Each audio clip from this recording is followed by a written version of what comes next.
Paulo Coelho, de fato, ele gostaria de estar no pedestal em que está o Manuel Bandeira, que é o pedestal mais legítimo, que é o pedestal da literatura legítima, da literatura, digamos, entendida como pura, desinteressada, digamos assim. Esse o Paulo Coelho nunca conseguiu, quer dizer, ele não nasceu aí.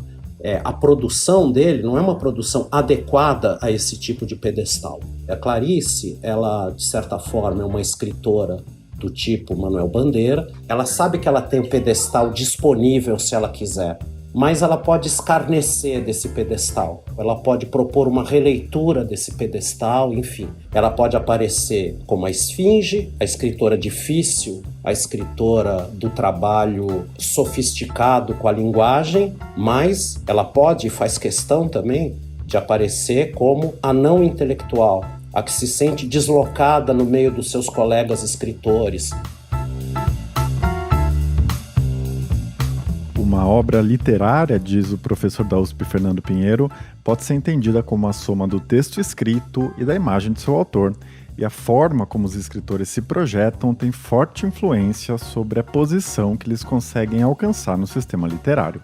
No recém-publicado O Mago, o Santo, a Esfinge, o sociólogo se concentra nas representações de Paulo Coelho, Manuel Bandeira e Clarice Lispector. Os ensaios do livro analisam como os autores se tornaram personagens distintos da literatura brasileira e uma análise que ressalta a dimensão cênica ou performática do universo das letras. Na nossa conversa, o Fernando discutiu por que o mago Paulo Coelho, mesmo tendo vendido mais de 300 milhões de cópias em todo o mundo, nunca ultrapassou uma condição marginal no campo literário brasileiro. Ele também falou sobre como, por outro lado, Clarice Lispector conseguiu manejar um aparente paradoxo: se transformar em esfinge, considerada até hoje uma escritora indecifrável, e ao mesmo tempo recusar a figura de intelectual, afirmando, por exemplo, que não gostava de ler e que escrevia crônicas para conseguir pagar as contas. Eu sou Eduardo Sombini e este é o Ilustríssima Conversa.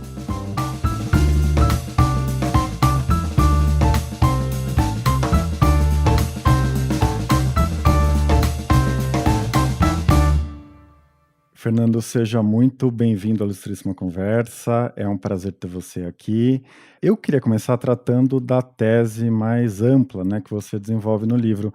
Você apresenta uma síntese na introdução, acho que cabe eu ler aqui porque ela é muito precisa, Você escreve, abre aspas, a encarnação de determinada figura de autor e sua difusão pública transborda para o texto literário, seja por ação mais ou menos consciente do autor, seja pela assunção dessa figura por seu público que interfere no modo como se lê e, antes disso, na expectativa sobre o que será lido, fecha aspas.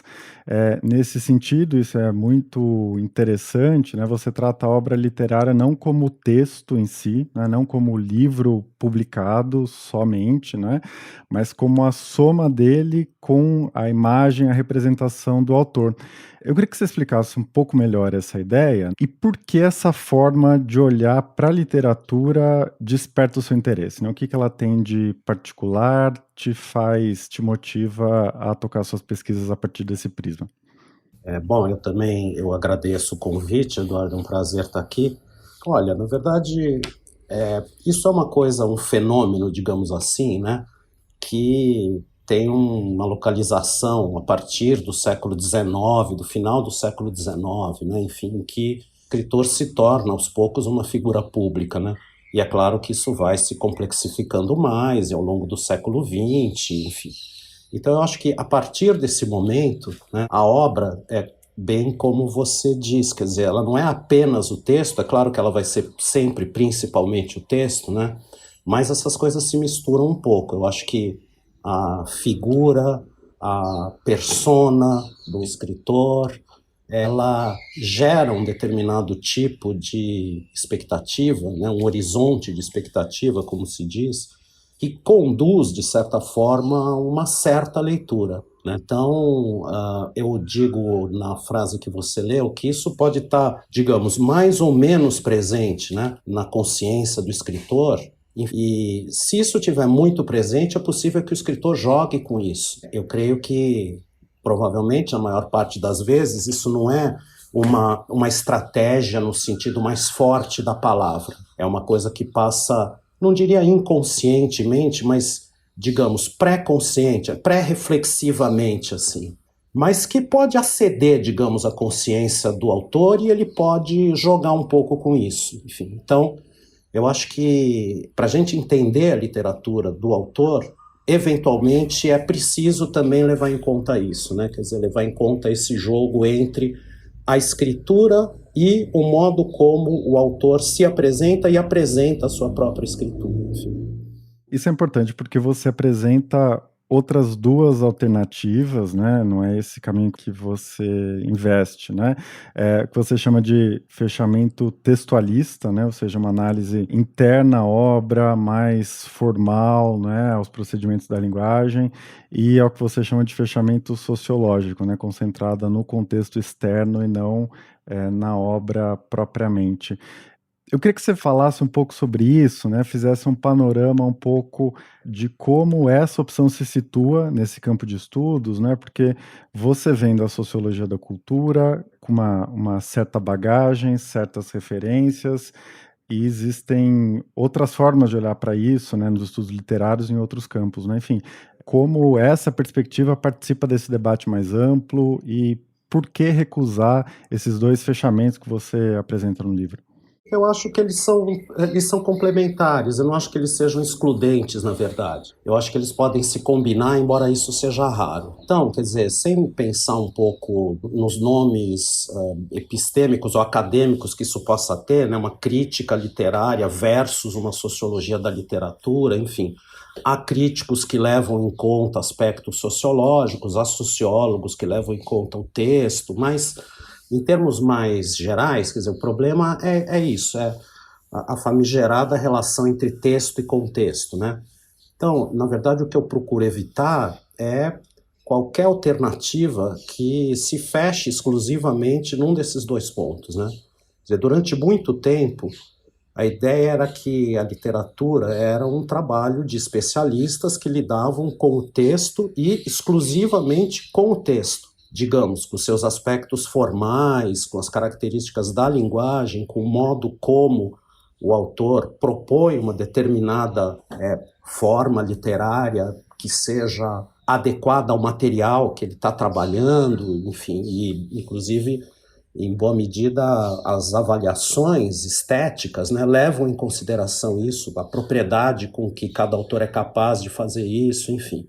Mas eu vejo como um problema quando isso isola completamente o fazer literário de todas as outras circunstâncias, digamos, materiais, né? De todas as outras circunstâncias da existência mesmo do autor. E essa existência tem a ver com o mundo social, né? Tem a ver com o mundo da literatura, inclusive, tem a ver com uma série de questões. Quer dizer, só que aí a gente tem a alternativa também de um tipo de abordagem que aí, durante muito tempo, também acho que foi predominantemente, pelo menos, abordagem, digamos, externalista, né? Que era mais típica da sociologia, da literatura, enfim, que simplesmente abre mão do texto, né? Quer dizer, o texto é como se ele perdesse importância, quer dizer, eu preciso explicar, digamos, as condições de possibilidade desse texto. E o texto em si ficaria para esse outro tipo de especialista. Então, eu encontrei, ou pelo menos foi o que eu procurei fazer, né, numa espécie de análise do autor, né, do autor, da autoria, eu tentei encontrar uma espécie de meio caminho, quer dizer, uma espécie de, é uma tentativa de um lado, não fazer com que o texto literário apareça como uma, digamos, uma pura produção do espírito, sem qualquer ligação com o mundo real, que simplesmente se materializa magicamente no livro, mas, ao mesmo tempo, que ele não seja também pensado como um reflexo, né? Quer dizer, um reflexo da vida social, um reflexo da história, um reflexo de uma determinada estrutura ou de um determinado conjunto de acontecimentos. Eu acho que é possível e, a meu ver, o mais interessante, embora cada uma dessas coisas tenha seu valor também. Quer dizer, uma análise formal bem feita é importante.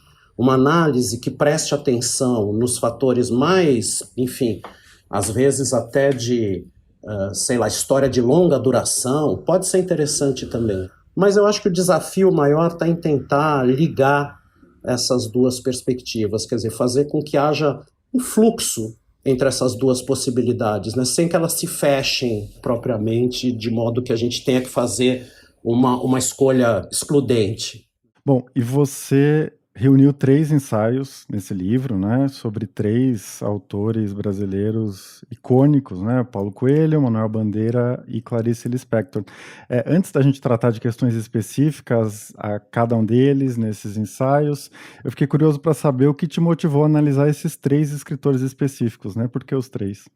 Então, olha, isso tem um pouco de contingente, assim, na verdade, né? O trabalho mais antigo, digamos assim, em relação a esses 3 autores, começou com o Paulo Coelho, mas num contexto bastante diferente. Era um projeto temático lá dentro do grupo da Sociologia da Cultura, no departamento de Sociologia, né, da USP, onde eu trabalho, em que o tema mais geral eram as relações entre cultura erudita e cultura popular no Brasil, né? E era uma equipe relativamente grande, assim, a gente ia tentar fazer isso em diferentes expressões culturais e artísticas.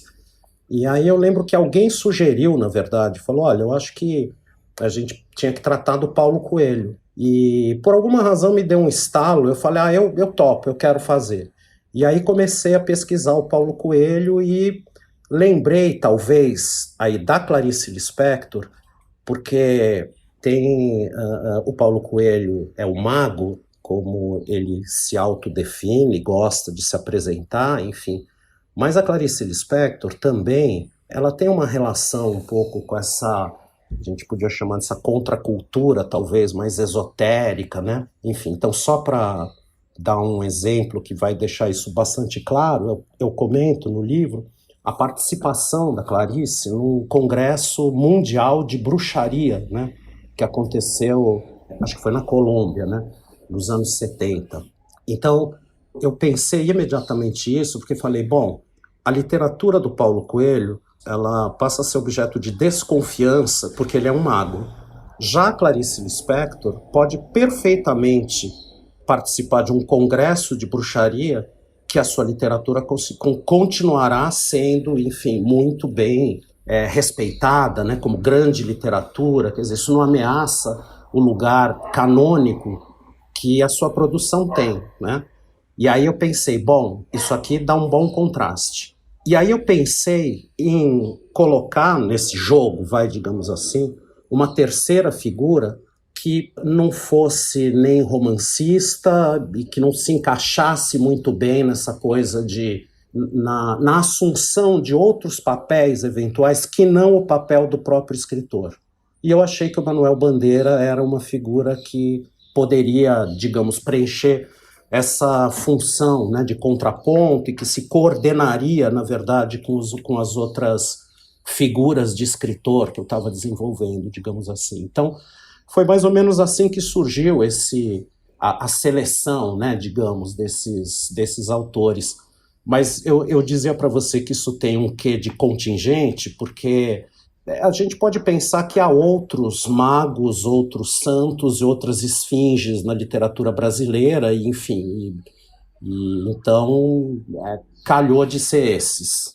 Bom, antes da gente chegar, né, nos paralelos entre eles, né, no que aproxima e no que distancia cada um dos 3, eu queria tratar um pouco do Paulo Coelho, porque é uma figura conhecida, né, todo mundo sabe o sucesso que ele fez, o fenômeno editorial a partir dos anos 80 e 90, mas lendo o seu livro não deixa de ser impressionante, né, não deixa de... a gente não deixa de se deparar com estranhamento de um autor que vende até hoje, né, mais de 320 milhões de cópias em todo o mundo, que é traduzido em inúmeras línguas, né, e o lugar que ele tem no sistema literário nacional, não é? Essa aparente contradição entre o sucesso estrondoso de vendas, como nenhum outro brasileiro, versus a condição de pária no campo literário brasileiro. Eu queria que você falasse um pouco sobre isso, você analisa isso em muito mais profundidade no livro, né? Mas o que explica quais são os principais fatores que estão relacionados a essa ideia de que ele pode fazer o que for, e ele tentou fazer muita coisa nesses anos todos, e mesmo assim ele nunca vai ser capaz de ter a liberdade da Clarice Lispector, por exemplo, que participou desse evento e nada aconteceu com ela, né? Enfim, o que tem de particular nessa trajetória dele? Olha, eu acho que tem vários fatores que a gente podia pensar, né? Talvez o fato dele ser um autodidata, não no sentido de que ele não tem uma formação acadêmica, isso não é necessário para participar do mundo das letras, né? Mas é necessário ter uma certa circunspecção, ter uma certa seriedade, ou pelo menos suscitar, né, na audiência, no leitorado, enfim, uma certa aura de seriedade, de alguém que tem um projeto, de alguém que se localiza de alguma forma em algum dos nichos da literatura brasileira. Então esse é um aspecto. Eu acho que o Paulo Coelho nunca teve isso, ele nunca desenvolveu um ethos, um modo de ser de escritor. Mas isso é um ponto, quer dizer, a gente podia pensar outras coisas também, né? Quer dizer, o tipo de literatura que ele faz, né? E mais, quer dizer, o fato dele se tornar o vendedor de livros que você mencionou. Então, eu acho que essa coisa, na verdade, tem uma relação do tipo, bom, só quem faz má literatura pode vender tanto livro, né? Não é possível que um grande escritor, porque a ideia é que o grande escritor ele precisa ser difícil, ele precisa ser, em alguma medida, inacessível, ele tem que ter uma linguagem que seja uma linguagem um pouco intransitiva, né? Que não seja algo que diz diretamente as coisas, porque, no fundo, dizer as coisas tal como elas são ditas na linguagem do senso comum, isso não é literatura, isso dificilmente será entendido como literatura.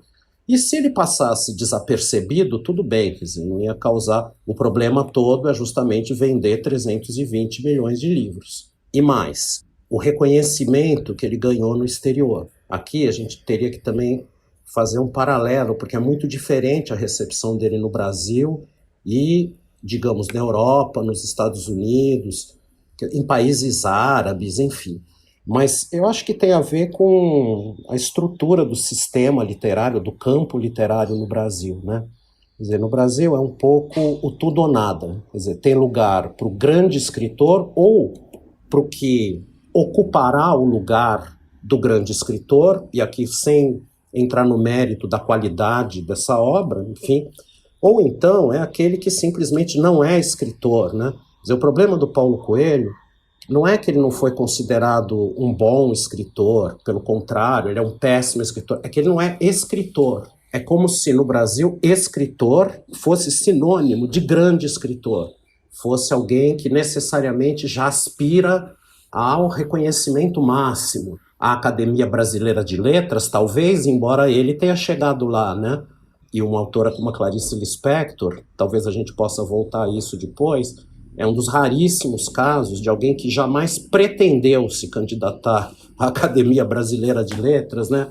Enfim, mas eu acho que tem isso também. Existe uma possibilidade de acomodar o Paulo Coelho em outras literaturas que não existe no Brasil, como um autor, digamos, de uma literatura de entretenimento, que é mais ou menos o lugar que ele ocupou, sei lá, pensando no caso da França, nos Estados Unidos, por exemplo, né?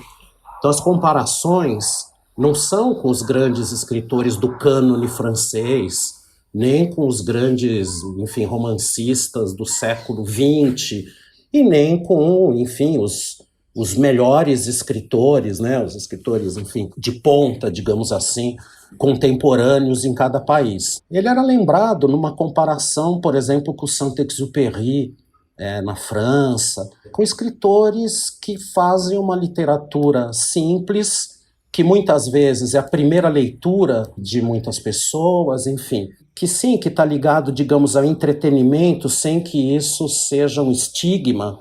Então, eu acho que há estruturas possíveis de acomodação para autores como Paulo Coelho que não estavam muito disponíveis no Brasil, né? E é engraçado, porque a recusa do Paulo Coelho é tal que se explica um pouco, se justifica o sucesso que ele faz, digamos, até de certo sucesso de crítica no exterior, né, dizendo que as traduções dos livros melhoram o texto, que são as traduções que... Quer dizer, aí também é uma coisa que eu comento no livro, eu não sou um especialista nisso, eu não li todas as traduções. As traduções que eu li para o inglês e para o francês não me parecem que melhoraram necessariamente o livro, enfim. Mas tem esse ponto que eu comento, por exemplo, o tradutor nos Estados Unidos é um cara que traduziu Jorge Amado, que é muito experiente em tradução, né, em textos do português para o inglês. E não me lembro de terem dito que melhoraram o texto do Jorge Amado no inglês, porque o tradutor é o mesmo tradutor do Paulo Coelho, enfim. E eu fiquei pensando como isso evoluiu, né, desde que ele explodiu, né? Você estava dizendo dessa impossibilidade de ocupar o meio, né? Dessa literatura de entretenimento, do escritor que se vê como um trabalhador cultural que quer ser competente, que quer ter condições de sobreviver no mercado, mas que não se pretende genial ou grandioso ou qualquer coisa do tipo, né? Hoje, o amadurecimento do mercado, talvez, algum outro fator muda essas circunstâncias? Existem mais possibilidades, né, de sucesso comercial e recepção crítica irem lado a lado, ou te parece que essa mesma estrutura continua atuante? Não teve grandes mudanças? Não, eu acho que tem mudança, sim, mas não sei se elas já são uma mudança estrutural. Eu acho que, em linhas gerais, essa estrutura permanece, mas tem diferenças, né? Quer dizer, tem uma certa reacomodação do Paulo Coelho, inclusive, né? Para a gente ficar só no caso dele, quer dizer, ele mesmo, eu acho que ele forçou um pouco enfim, as barreiras, né, impostas por essa estrutura. Quer dizer, tem um momento em que ele mesmo reivindica, né, o fato de que ele é um artesão competente, né, de que ele quer fazer aquilo. Isso foi no discurso de posse dele na Academia Brasileira de Letras, né? Ele faz uma homenagem ao Malba Tahan, ao Zé Mauro de Vasconcelos, enfim, esses escritores que ficaram meio esquecidos, que foram desprezados pela crítica, embora tenham tido bastante sucesso, né? Enfim, e ele, de alguma forma, propõe uma filiação um pouco nessa linha. Talvez ele tenha tido pretensões diferentes, né? Talvez ele, em algum momento, imaginou que ele fosse ascender como grande escritor, digamos. E eu acho que ele mesmo se reposicionou de alguma forma. Eu comento no texto não só as críticas que ele recebeu, mas também algumas análises que eu acho que vão mais ou menos na linha disso que eu estou dizendo. Então, há quem o colocasse justamente nesse lugar, né? Ele precisa ser lido não como um escritor literário, digamos assim, né? Mas como um escritor de entretenimento, como um escritor de... Isso foi percebido pelo Zé Paulo Paes, por exemplo, mas acho que isso foi se realizando em parte, na verdade, mas da metade em diante da carreira do Paulo Coelho, né? Quando talvez já tivesse claro para ele mesmo que se ele pudesse aspirar a algum lugar, não seria esse. Seria um lugar, ele cita muito o Jorge Amado, alguém que, assim como ele, vende muitos livros e recebe muitas reservas da crítica, e esses outros autores menores, entre aspas, que eu tinha citado, né? Se me permite alongar um pouco mais isso, tem uma coisa curiosa, porque eu evitei ao longo do livro fazer qualquer tipo de juízo estético, porque não acho que caiba o tipo de análise que eu estou fazendo e nem teria competência para isso. Mas eu arriscaria dizer que talvez o melhor da produção do Paulo Coelho, do ponto de vista literário, seja as letras de música que ele escreveu. Só que é engraçado ver como ele nunca reivindicou isso como parte da sua obra literária. Talvez porque ele aceite a definição dominante de literatura que tira letra de música do literário. Quer dizer, eu quero ser um grande escritor, eu ainda não sou, eu ainda não escrevi literatura.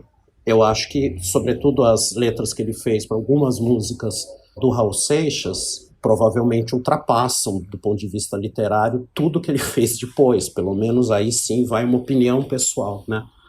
teve que o Bob Dylan ganhar prêmio Nobel de literatura para essa coisa mudar um pouco, na verdade. Mas é curioso, quer dizer, o próprio Paulo Coelho nunca se viu como um escritor por conta das letras que ele tinha feito. Você estava falando agora, eu lembrei da última página do livro, né? Que você diz que o Paulo Coelho fica tentando subir nesse pedestal em que ele vai ser apreciado, vai ser valorizado, enfim. Cada vez que ele tenta, o pedestal se distancia e ele nunca se dá conta de que esse esforço é inútil, né? E a Clarice, como você já mencionou aqui, parece que é o oposto disso, ou talvez não propriamente o oposto, mas de alguma maneira ela está livre de buscar o pedestal, ela não precisa nem se preocupar em ficar lá, né? Essa é a impressão que passa, né? Você escreve aqui na sua síntese, né, que ela sobe e desce dos pedestais que são apresentados a ela e de cuja construção ela eventualmente não se exime de participar, e que no final das contas ela acaba tornando isso visível, né? Justamente talvez pelo estranhamento, né, de alguém que vai, como você disse, participar de um congresso de magia e não tem nenhum problema a sua imagem em relação a isso. Então, eu queria que você falasse um pouco sobre como ela operou essa aparente contradição, né? Como ela segurou esse lugar, que tipo de regra do jogo ela teve que negociar e eventualmente transgredir sem sofrer consequências por causa disso, né? Só para ficar mais claro, né, isso que você citou do pedestal e tal, eu uso um pouco como uma metáfora. Tem uma frase, um provérbio indiano que diz que alguns homens parecem maiores porque eles mediram também o pedestal. Aí eu penso um pouco a relação entre o pedestal e o personagem, né, enfim, a pessoa, nos três casos, né, no Paulo Coelho, no Manuel Bandeira e na Clarice. Então, o Paulo Coelho, de fato, ele gostaria de estar no pedestal em que está o Manuel Bandeira, já vou explicar por quê. Que é o pedestal mais legítimo, que é o pedestal da literatura legítima, da literatura, digamos, entendida como pura, desinteressada, digamos assim. Então, esse é, talvez, o altar da grande literatura. Estou usando agora uma linguagem religiosa, porque é disso, acho que a literatura lida um pouco com essa categoria do sagrado, a sua própria maneira, né? Enfim, daí a ideia do Manuel Bandeira como o santo. Então, vou pensar isso por contraste. Então, o Manuel Bandeira, toda obra que ele faz é uma obra que é perfeitamente adequada a esse pedestal do escritor, que escreve como quem tira tudo de si mesmo, como se tudo fosse uma invenção absoluta, que não tivesse nenhuma relação, a realidade é só um tema, na verdade, né? Claro que, mas que fosse nesse sentido uma literatura pura. Esse é o pedestal mais alto, digamos assim, mais legítimo, mais reconhecido. Então, esse o Paulo Coelho nunca conseguiu, quer dizer, ele não nasceu aí. A produção dele não é uma produção adequada a esse tipo de pedestal. Então, ele teve que tentar construir um pedestal para si mesmo. Mas ele estava sempre como que num lugar em falso, digamos, porque ele fazia apostas mais altas do que ele podia bancar, de certa forma, quer dizer, em termos a aspiração de reconhecimento, como a gente estava conversando antes, talvez pudesse ter sido, num primeiro momento, de reconhecimento como grande escritor, não dá certo. Mas então o reconhecimento como escritor é um pedestal menor, também não dá certo, de certa forma. Claro, ele acaba conseguindo construir o seu pedestal, mas é um pedestal muito menor, né? A sua figura vai ficar sempre na sombra dos outros pedestais das grandes figuras, né? Então, vamos agora para Clarice Lispector, porque ela é o caso mais complexo de todos. Quer dizer, a Clarice, ela, de certa forma, é uma escritora do tipo Manuel Bandeira, que faz grande literatura e é reconhecida como tal, reconhecida em vida, na verdade, apesar do estranhamento que causa seus primeiros livros e tal. Mas, enfim, ela se dá conta disso, ela brinca com isso, ela manipula isso. Então, ela é a que tem o maior, eu diria, ousaria, né, porque isso não sei se é possível comprovar, mas eu acho que ela tem o maior grau de consciência sobre essa relação entre a figura e a escrita. Então, eu acho que ela trabalha isso a seu favor. Então, por isso que eu digo que ela sabe que ela tem o pedestal disponível se ela quiser, mas ela pode escarnecer desse pedestal. Ela pode evitar esse pedestal, ela pode propor uma releitura desse pedestal, enfim. Então, ela tem uma coisa muito fluida e ambígua com, digamos, a seriedade, a grandeza, a legitimidade, a importância da literatura. Ela não tem, digamos, a adesão quase que natural que o Manuel Bandeira tem, nem a dificuldade que o Paulo Coelho teria para construir uma relação parecida. Ela controla a relação, de certa forma. Ela pode aparecer como a esfinge, a escritora difícil, entre aspas, né? A escritora da profundidade, a escritora do trabalho sofisticado com a linguagem, mas ela pode e faz questão também de aparecer como a não intelectual, a que se sente deslocada no meio dos seus colegas escritores, a que dá risada das pessoas que ficam discutindo coisas sobre literatura quando ela está preocupada com a comida dos filhos, escreve com a máquina no colo enquanto está cuidando deles, e nem gosta tanto assim de ler, gosta muito de romance policial, gênero menor, não tem Machado de Assis em casa, declarações, coisas que ela escreve nas suas crônicas, né? Quer dizer, ela constrói esse contraste, porque ela gosta também de ser a esfinge do Rio de Janeiro. Tem uma crônica que está também presente ali no livro em que ela diz isso. Eu fui para o Egito, eu olhei para a esfinge, eu não a decifrei, mas ela também não me decifrou, não é? Enfim, então tem... na Clarice tem esse jogo que eu acho que ela controla bem. Um aspecto também que me chamou muita atenção tem a ver com isso que você acabou de mencionar, não é?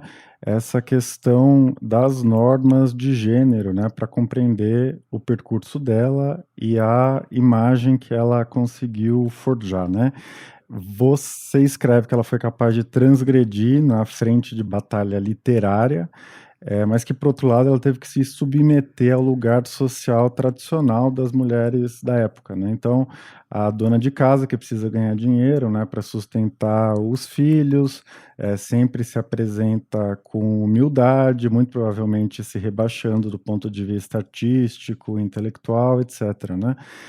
Isso permite a gente pensar que o machismo moldou a obra clariciana? É para isso que você está apontando?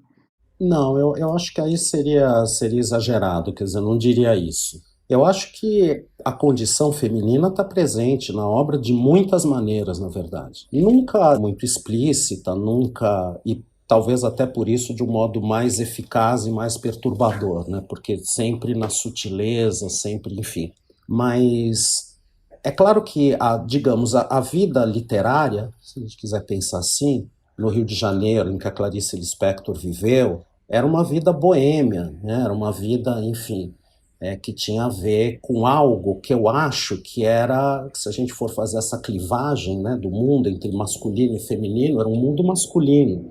Então, a turma da Clarice, digamos assim, era a turma dos mineiros, né? Ela era muito ligada ao Paulo Mendes Campos, Fernando Sabino, o próprio Lúcio Cardoso, e eles tinham uma vida boêmia, e eles combinavam isso com o trabalho porque eles tinham maior possibilidade de ter autonomia, de não precisar se preocupar tanto com a administração da casa. Aliás, a administração da casa é uma das últimas preocupações do boêmio por excelência, né? Então, nesse sentido, quer dizer, a Clarice Lispector, ela notava isso. Isso é uma coisa que ela aponta, aparece nas crônicas, né? Tá no livro, quer dizer, ela se vê obrigada a uma certa circunspecção, que talvez seja um traço de personalidade dela, ou talvez seja alguma coisa, digamos, imposta, né, às mulheres. E ela revela um pouco isso, né? Quer dizer, talvez a contribuição dela, desse ponto de vista, não seja uma contribuição militante, de fato nunca foi, mas é uma contribuição no sentido de desvelar, na verdade, aquilo que parece naturalizado. Quer dizer, então, eu estou dizendo uma coisa que é muito banal, na verdade, né? a boemia era coisa dos homens no Rio de Janeiro nos anos 60, 70. Ela diz isso à maneira dela e faz ver que isso não é uma coisa natural. Faz ver que isso é uma construção histórica, é uma clivagem entre masculino e feminino que é contingente, que não obedece a nenhum dado de natureza, que não, enfim. Então acho que sim, que tem uma coisa feminina, na verdade, na produção da Clarice, e não só na produção, no seu manejo dessa produção, no modo como ela apresenta a produção e como ela apresenta a atividade de escritora. Ela conversando com outras escritoras, né, tem uma parte que eu analiso também as entrevistas que ela faz, isso aparece bastante, na verdade. A própria experiência de ser esposa de embaixador. Esposa de embaixador parece uma carreira, na verdade. E ela conta muito do quanto ela detestava esse lugar, porque é um lugar de coadjuvante, é um lugar...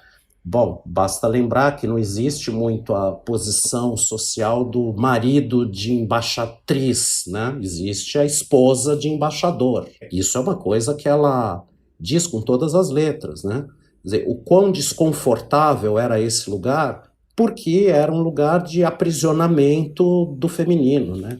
Bom, a gente precisa encerrar daqui a pouco, né? Mas você começou falando aqui, não é? Você já apontou isso em outros trechos também, né? Que existe essa dimensão performativa no campo literário, que é uma mistura, né, da subjetividade, da espontaneidade de cada autor e também de estratégias mais calculadas, né, para construir uma imagem, para eventualmente vender livros, né? No fim das contas é um mercado também.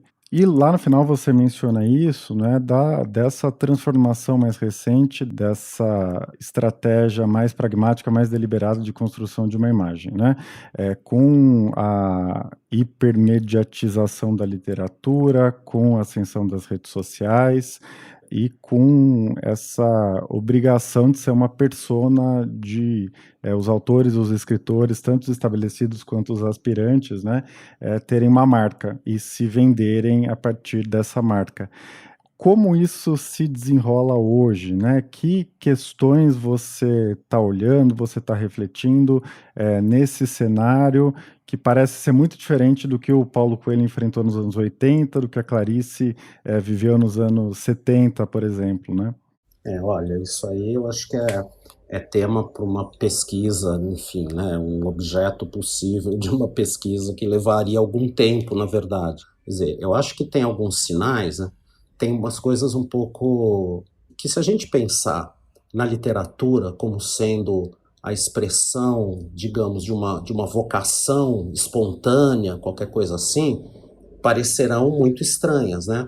Hoje, literatura é uma coisa que se ensina na universidade, não literatura, a escrever, né, a ser escritor, que se ensina em oficinas de escrita, é alguma coisa que precisa de um agente. O agente literário é também um agente da imagem literária. Então, isso não vai aí nenhuma crítica, grandes escritores participam de coisas desse tipo, enfim, mas é que seria difícil não participar de fato. Mais ainda, não participar é também assumir uma outra máscara, a do escritor recluso, a do escritor outsider, a do escritor que não fala com a mídia, do escritor que também é um tipo, é quase um clássico, né? A lá Salinger, né, por exemplo, enfim. Então, é uma coisa meio, não sei, quer dizer, parece um pouco um beco sem saída. Eu comento várias coisas em momentos do livro que não sei se, enfim, se a coisa se constrói com muita coerência em relação a esse ponto, mas a gente pode pensar um mosaico de atitudes para a gente ver um pouco os contrastes, né, entre... Então, logo na abertura, o episódio do Kafka, que vai pela primeira vez conversar com o editor e diz o seguinte para o editor: olha, eu agradeço tanto pela publicação, mas mais ainda pela devolução dos originais. Quer dizer, então a preocupação dele é a seguinte: eu vou dar o livro para esse cara, ele vai sumir com isso, eu não estou preocupado se ele vai publicar, eu quero de volta o meu manuscrito. Ele diz isso para o editor, enfim. Então, o escrito é a única coisa importante. E aí a gente pode ir para o outro extremo, que é, por exemplo, aquilo que eu comento, uma reportagem que aparece mostrando fotos de escritores, dizendo, olha como os escritores agora estão mais bonitos. É isso, a beleza passa a ser um capital. A maneira como se lida com o público passa a ser um capital. Passa a ser um capital conversível no capital literário, digamos assim. Porque é claro que o sujeito pode ser ótimo ou péssimo escritor, sendo bonito ou feio, enfim. Mas parece que um certo padrão de beleza é mais imediatamente conversível para um capital de tipo literário, como se existisse, digamos, a cara de escritor, a postura de escritor. Isso já foi uma coisa mais rebelde, dependendo do tipo de literatura, é o contrário, tem que ser algo mais próximo do público, mais, digamos, afetivo, mais dócil em relação às reações do seu próprio público, enfim. E claro, né, no mundo da imagem, da internet, das redes sociais e tal, essas construções de si, na verdade, vão ganhando possibilidades que eram impensáveis, inimagináveis, né, no momento em que estavam atuando os escritores que eu trabalhei, né? Só o Paulo Coelho, na verdade, depois ainda, até hoje, claro, participa dessa nova etapa do jogo, desse jogo das relações entre a imagem e o texto, a persona e a literatura, e por aí vai, enfim. Então, nesse meio termo, né, entre esses dois extremos, a gente pode pensar, por exemplo, o lugar do escritor que se pretende clássico. Alguns escritores ganham das editoras esse epíteto, um clássico contemporâneo. Quer dizer, o clássico contemporâneo é o escritor às antigas, né? É, digamos, o grande escritor, é finalmente aquele que é do tamanho do Machado de Assis, do Guimarães Rosa, da própria Clarice Lispector, para pensar no romance, né? No cânone brasileiro. Queremos alguém assim. Então, digamos, esse é contemporâneo, mas esse é um clássico. Então, isso é um lugar no mercado, mas não só no mercado, né? É um lugar no mundo literário, é um lugar, enfim, é uma persona também. É claro que isso não tem nada a ver com a literatura desse escritor, que pode ser ótima. E nem sempre ele tem controle também com o que se faz com a sua imagem. É isso, existem maneiras de se recusar um pouco a jogar o jogo em alguma medida, a não jogar absolutamente nada e a se entregar completamente à lógica. Mas é como eu disse, Eduardo, isso não é uma coisa que eu estou especulando aqui em voz alta, entendeu? Claro, as especulações em voz alta são sempre boas também. Bom, a gente precisa encerrar, então, para recapitular, o Fernando Pinheiro é autor de O Mago, o Santo, a Esfinge, que acaba de ser publicado pela Todavia. Fernando, foi um prazer ter você aqui. Muito obrigado pela sua participação. Obrigado, eu que agradeço. Foi um prazer para mim também. Este foi o Ilustríssima Conversa. Eu sou Eduardo Sombini e a edição de som foi feita pelo Rafael Conkle. Eu vou aproveitar para deixar uma recomendação. Se você ainda não ouviu, tira um tempinho para escutar os episódios do podcast Autoritários, resultado de 8 meses de pesquisa e dezenas de entrevistas em 6 países que vivem uma escalada do autoritarismo. A Ana Luísa Albuquerque, minha colega na Folha, investiga a ascensão de líderes antidemocráticos, os ataques às instituições e a perseguição a cidadãos que eles promovem, e 4 episódios já estão no ar. O mais recente trata de Donald Trump e os riscos de um eventual segundo mandato do ex-presidente. A gente se vê daqui a 2 semanas. Até lá!